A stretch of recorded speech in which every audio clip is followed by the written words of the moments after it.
우리 생활에서 다양한 디자인을 만날 수 있습니다. 눈에 보이는 모든 조형물이나 물건 등은 대부분 다 디자인이라고 할 수 있습니다.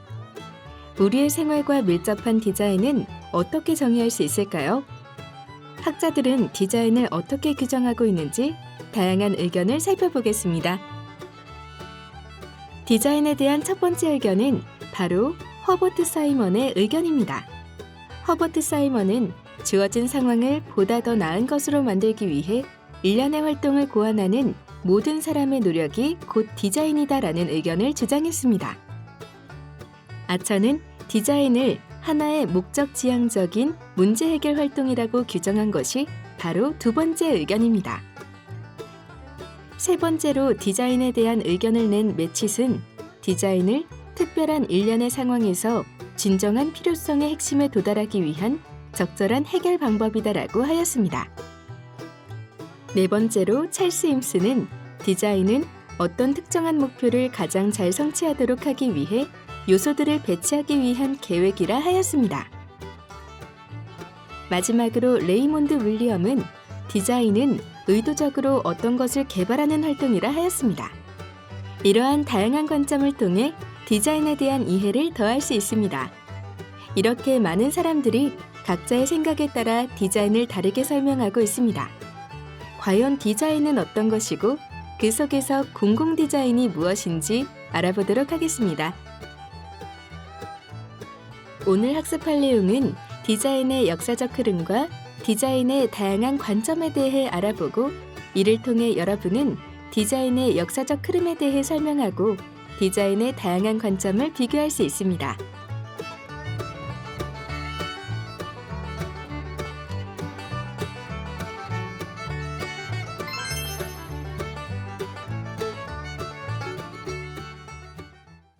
네, 안녕하세요. 홍익대학교 공공디자인 전공의 이현성입니다. 오늘은 공공디자인의 이해에 관한 내용으로 여러분과 함께 내용을 공유하고 강의 내용을 말씀드리도록 하겠습니다. 첫째, 그 공공디자인을 이해하기 위해서 저희는 먼저 디자인이라는 개념을 좀 이해해야 될 필요가 좀 있습니다. 왜냐하면 디자인이라는 어휘 자체 안에 사실은 물리적인 부분과 비물리적인 부분이 디자인의 내용에 함께 담겨 있거든요. 그 의미가. 사실 우리가 살아온 이 근대 시대에서는 그 물리적인 디자인, 그러니까 외형적 디자인의 그 필요성이 더 컸기 때문에 저희가 좀 소외시된 부분들이 이제 그 인본주의 시대를 맞이한 요즘에 들어서 각광을 받고 있습니다. 거기에 맞춰서 태어난 것이 이제 공공 디자인이기 때문에 우선 공공 디자인을 이해하기 위해서는 디자인이라는 어휘의 의미부터 어떻게 시작되었는지, 무슨 의미가 있는지를 한번 살펴보는 것이 큰 도움이 될 것 같습니다. 따라서 이 공공디자인 이해라는 이 첫 강의에서 우선 디자인의 시작, 디자인 어휘의 의미를 한번 여러분과 같이 살펴보고자 합니다. 디자인의 시작은 앞서 말씀드린 것처럼 이분적인 개념, 이분화된 개념으로 시작을 합니다. 명백하게 두 가지의 개념이 같이 이제 섞여서 이렇게 나타난다는 얘기죠. 그 디자인의 어휘가 나타난 그 시대적인 그 근거들을 보면은 많은 문헌 자료와 설이 있습니다만 오늘 제가 말씀드리고자 하는 부분은 바로 1509년에 란첼로티 회화론에 나온 그 디세뇨의 개념부터 좀 말씀드리고 싶어요. 여기 보시는 이 장표에서 보는 것처럼 인류 역사가 BC 3000년 문명 시대를 이렇게 쭉 지금 이제 2000년 해서 약 5000년의 역사가 이제 있다고 크게 큰 틀에서 보면은 BC 1100년부터 AD 330년까지 어떤 고전 시대, 소위 뭐 헤브라이즘, 헬레니즘 같은 그런 시대의 어떤 인본주의 문화가 꼽혔던 그런 시대가 있었죠. 그리고 또 AD 300년경부터 이제 중세 시대가 시작됩니다. 여러분 아시다시피 중세 시대는 신과 종교 중심의 그런 시대였죠. 그걸 다른 부분을 표현하자면 그 인본주의적 관점보다는 그래도 인간을 뛰어넘는 하나의 신과 종교에 대한 숭배, 우상에 대한 그런 것이 있었기 때문에 인본주의 시대가 아니었죠. 그리고 이제 16세기 르네상스 시대에 들어서 다시 그 인본주의 개념이 이제 나타나게 되고 다시 근대 모더니즘 시대에 들어서는 기계와 합리주의 관점의 그런 근대성을 가진 그런 시대로 나타납니다. 어찌 보면 이걸 간단하게 보자면 그 고전의 인본주의 관점, 중세에 들어서의 다시 신과 종교 중심의 관점, 또 그 근세의 그 르네상스 시대의 인본주의 관점, 다시 근대에 들어서의 어떤 기계 중심의 어떤 기능주의적 관점 이렇게 보자면 그 디자인은 어휘가 나타나게 된 그 16세기 초는 사실 인본주의 관점의 시대라고 볼 수 있습니다. 따라서 그 디자인 이전에 그 중세 시대 때는 그 신과 종교 중심의 그 예술이 엄청나게 발전했죠. 여러분이 많이 들었던 비잔틴이니 로마네스크니 하는 그런 위대한 그런 양식들이 사실은 중세 시대 때 예술 아트라는 이름으로 발전이 많이 됐었고 그 디자인한 용어가 이런 인본주의 시대 중심인 르네상스 시대에 먼저 표출됐다라는 것은 큰 의미가 있습니다. 그 의미를 한번 살펴보고자 하고요. 뭐 결론부터 말씀드리자면 그 르네상스 시대 때 출발했던 그 디자인의 의미와 또 근대 시대, 모더니즘 시대 때 출발했던 그 디자인의 의미가 굉장히 상반됩니다. 그 두 가지의 의미를 저희가 같이 이해하면서 공공 디자인의 이 시대적 그 배경과 출현 그 내용들을 저희가 좀 살펴볼 수 있을 것 같습니다.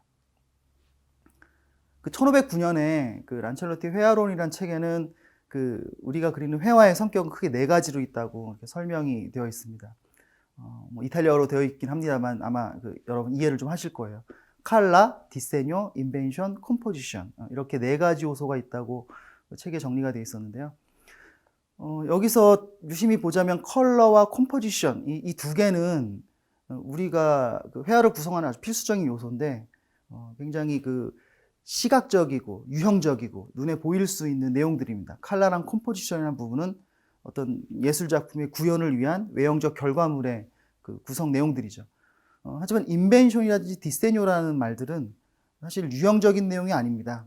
비무형적인 내용들이고 형이상학적인 어떤 그런 내용들이죠. 인벤션이란 말은 창작, 발명 뭐 이런 개념으로 저희가 이해할 수 있겠고 여기서 디세뇨라는 개념은 그래서 추후에 그 미학자들이 계획, 의도, 목적으로 정의가 됩니다.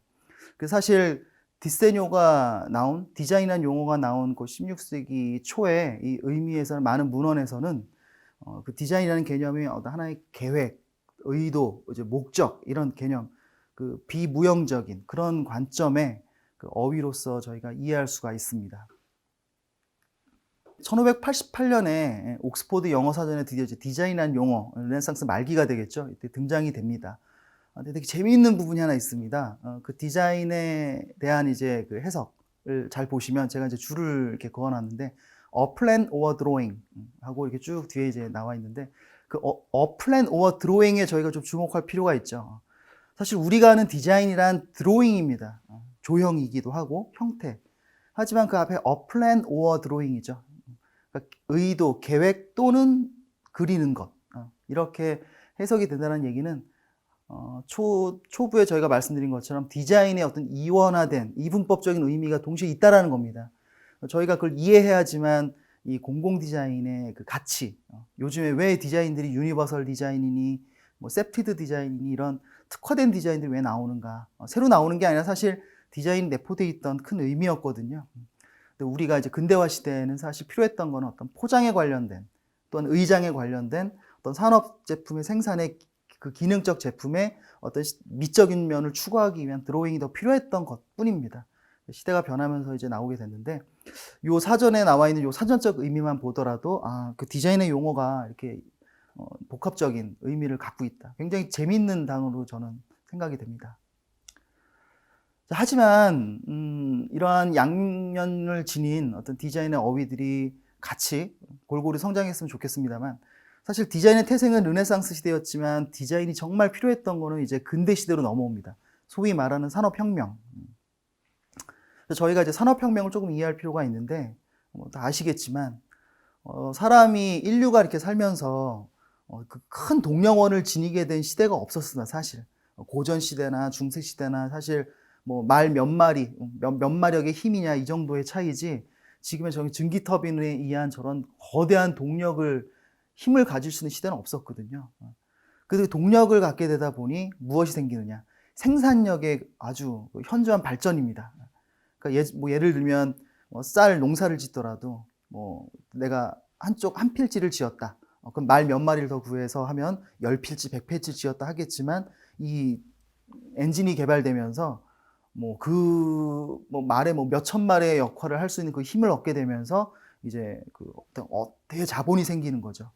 그러다 보니 이제 도시도 강화되고 또 이제 도시가 강화되고 또 이제 그 증기 터빈 기차로 인해서 이동성이 이제 확장되면서 더더욱 그 생산품에 대한 어떤 외부 판매로도 넓어지니 이제 대자본이 형성되고 다시 이제 사람들 간의 계층이 형성되면서 이제 소위 말하는 착취 계급과 이제 그 아닌 계급들 이렇게 나눠지게 되는 이제 인본주의 관점 시대에서 이제 그 기능주의와 합리 또 이제 자본주의 시대 이런 시대로 이제 접어들게 됩니다. 그러한 관점에서 이 디자인의 역할은 무엇이었을까? 사실 기술이 발전하면서 온갖 생산품들의 양적 생산들이 굉장히 늘어나게 됩니다. 그때 필요한 건 무엇이었냐? 사실 그 제품을 개발하고 아이디어를 만들고 하는 이런 수공예적인 어떤 그런 관점들은 과학과 기술에 의한 생산 기술로 대체되게 됩니다. 그래서 누가 더 많이 만드냐, 누가 더 싸게 만드냐, 누가 더 효율적으로 그걸 생산해내서 최적화시켜서 표준화시키고 하는 그런 관점이기 때문에 사실 그때 디자인이 가진 그런 창작적인 아이디어들은 사실 좀 필요하지는 않게 되고요. 오히려 다 만들어 놓은 어떤 기능적 생산품에 대해서 포장, 외피, 외형적인 어떤 미적 수준을 좀 향상시킴으로 해서 그 경제적 효과라든지 소비자로부터의 어떤 선택을 받을 수 있는 그런 외형 디자인에 대한 개념들이 발전하게 됩니다. 그래서 산업혁명 시대 이후 쭉 진행되어 온 약 200여 년간의 그 산업 시대라고 할까요? 산업 생산 중심의 시대에서 디자인의 역할은 소위 말하는 외적 디자인의 개념, 다시 앞서 쭉 가자면 그 디세뇨의 개념에서 외적 디세뇨, 내적 디세뇨라는 개념이 있었다면 바로 그 예술 결과물로서의 개념인 외적 디세뇨, 외적 디자인의 외형 디자인이 좀 필요하게 됐던 시대가 됐습니다. 물론 그 시대에 충분히 디자인은 그 역할은 수행을 했고요. 또한 우리가 공부하는 산업 디자인이라는 이 전공이나 이 영역도 사실 그 산업 시대에 그 필요했던 아주 시대 역할을 충분히 했습니다. 제가 전에 어디 그 기사에서 본 거를 보면 그 되게 유명한 그 한국의 디자인과 교수님께서 우리 산업 디자인과가 공대로 옮겨야 된다. 이런 그 글을 기고한 글을 제가 본 적이 있습니다.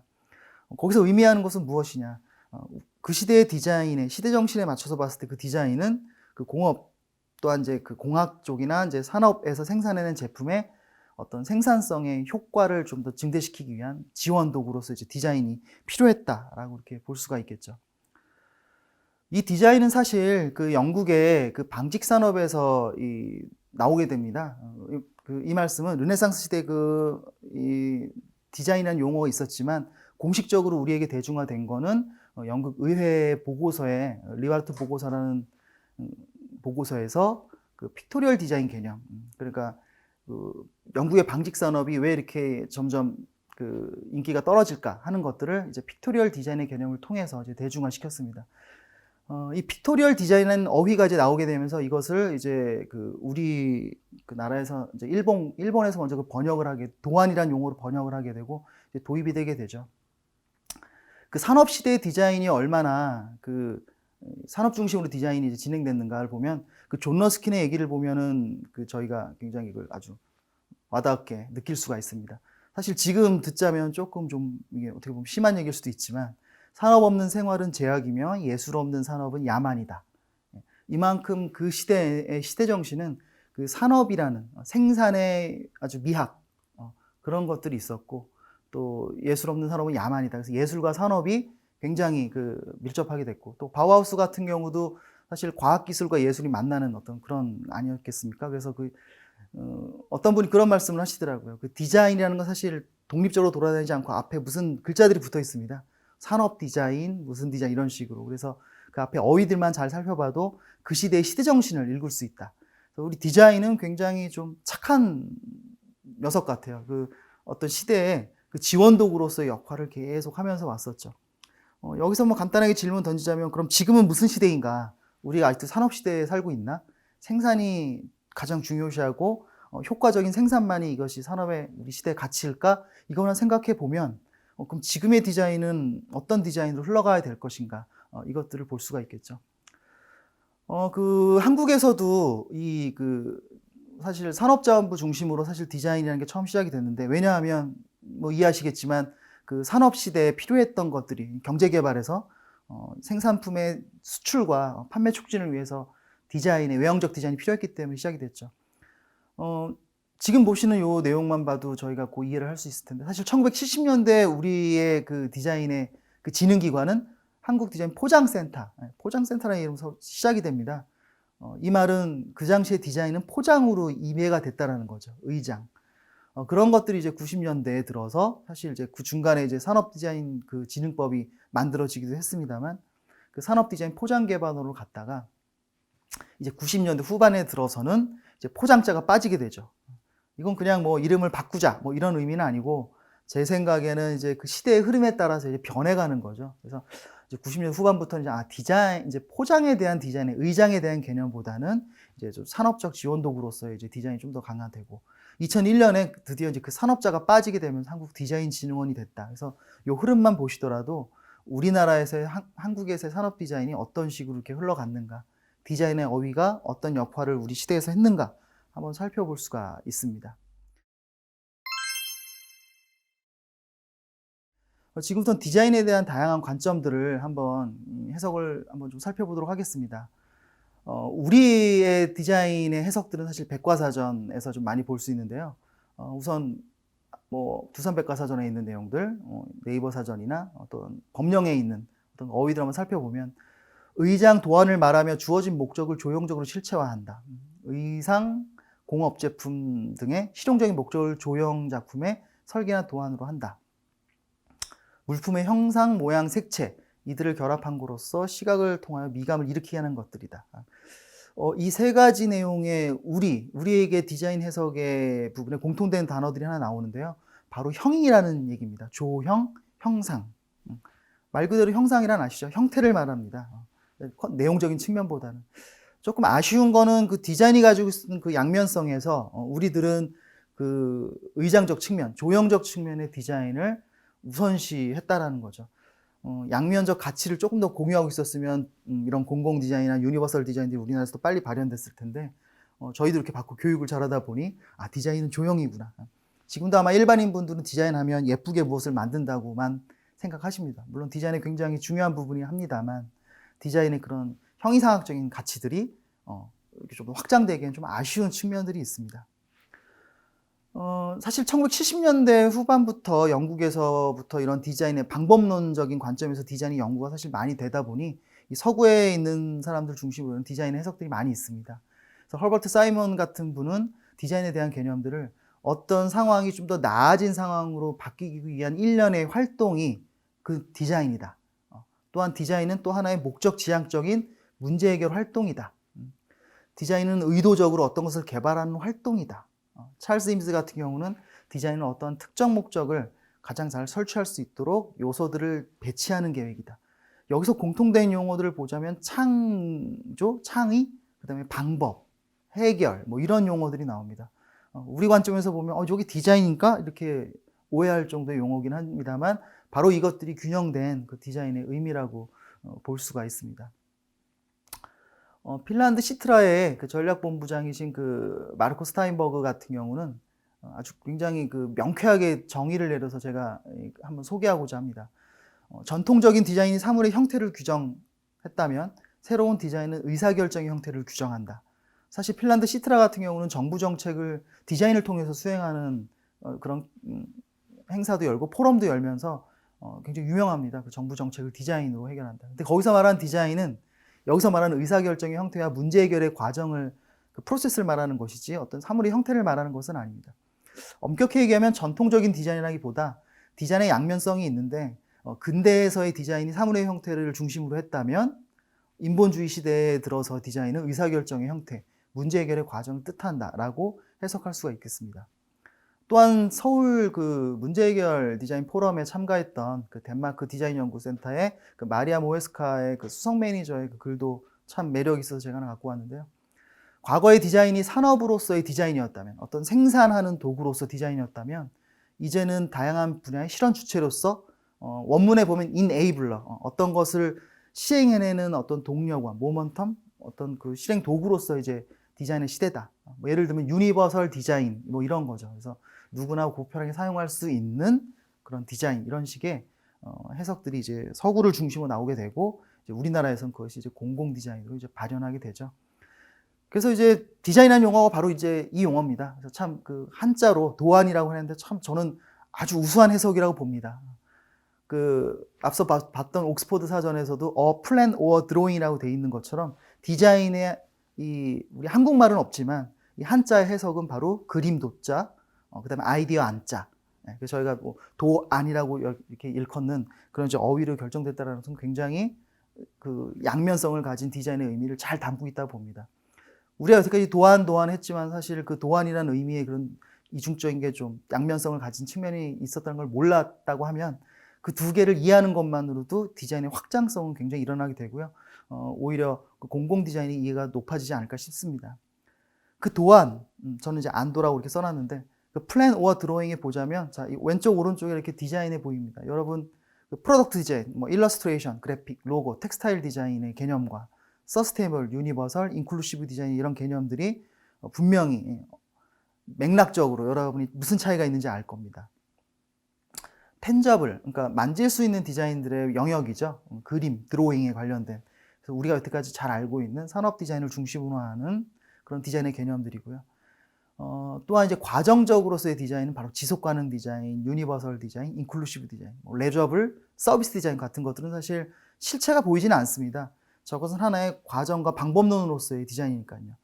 사실 근래 뭐 첨단의 디자인 회사라고 하는 분들, 여기 관심 있는 분 아시겠지만 뭐 미국의 아이디어나 영국의 엔진, 플로우 같은 그런 디자인 회사들이 채택하고 있는 디자인은 바로 이러한 과정적 문제 해결로서의 디자인이고 우리 시대에서 지금 필요한 것은 바로 사회 문제 해결과 다양한 사람들을 배려하기 위한 그러한 과정으로서의 방법론으로서의 디자인이 필요합니다. 그래서 저 개인적인 소견입니다만 어찌 보면 디자인은 앞으로 이제 미술대학에 포함되는 것이 아니라 어쩌면 인문사회 계열에서 더 필요로 하는 그런 전공이 되지 않을까. 또한 이제 그림을 잘 그리는 디자이너뿐만 아니라 이제 전략과 방법론을 세우는 디자인이 아닐까 싶어서 저는 공공 디자인이 앞으로 우리 사회에 굉장히 필요하고 또 역할을 지대하게 해야 된다고 이제 생각을 하고 있습니다. 여러분이 그 시대 트렌드를 좀 보고 싶다면 그 디자인에 도대체 무슨 자가 붙어 있는가 이걸 한번 살펴보시면 굉장히 이해하기 쉬우실 것 같아요. 그래서 그 시대마다 그런 것들이 디자인이라는 녀석은 이렇게 혼자 돌아다니지 않더라고요. 제가 여기 쭉 적어놓은 것처럼 뭐 레저블 디자인이니 뭐 에르고 디자인이 많이 있습니다. 바로 오늘 얘기하고자 하는 것들은 공공디자인 이해를 위해서 왜 우리는 퍼블릭 디자인을 말하는가, 왜 디자인 앞에 퍼블릭이 붙었을까, 이런 시대의 흐름에 대해서 여러분과 좀 이해도를 좀 높이고 같이 살펴보고자 합니다. 그래서 얘기의 좀 결과를 좀 간단하게 말씀드리자면 사실 디자인의 처음 시작은 기능적인 면과 형태적인 면에서 먼저 각광을 받게 됩니다. 예를 들면 칼을 하나 만든다고 치면 그 칼에 잘 잘려야 되고 칼이 예쁘면 칼이 잘 팔렸던 겁니다. 하지만 어느 시기가 지나서 그 기능 형태를 넘어가면은 그 칼의 기능을 넘어서서 어떤 칼이 하나의 상징, 선물로서의 어떤 그런 상징을 하는 그런 여러 가지 측면을 갖게 되고 또 더 지나가면 왼손잡이가 써야 되는 칼, 고기를 자를 때 쓰는 칼, 과일을 쓰는 칼, 또 군인들이 쓰는 칼 이렇게 또 사용자, 유저에 따라서 달라지는 사람 중심의 디자인으로 바뀌게 되고 더 지나가서는 그 칼과 아무 상관없는 사람이 하는 문화행위에 그것이 반영됩니다. 예를 들면 칼춤 같은 것이죠. 그래서 뭐 아주 좀 비약된 얘기긴 합니다만 간단하게 저희가 말씀드리자면 디자인이라는 개념은 결국 기능과 형태에서 점점 문화와 사람으로 변해간다. 여기 그럴 문자가 사실 사람의 형태를, 사람을 뜻하는 내용입니다. 그래서 형태를 중심으로 하는 그 형태 이하적인 면, 기능과 형태를 중심으로 하는 형이하학적인 면에서 눈으로 볼 수 없는 비형태적인 형이하학적인 인문적 요소로 흘러가는 것이 요즘의 디자인 트렌드다. 이렇게 저희가 살펴볼 수 있겠습니다.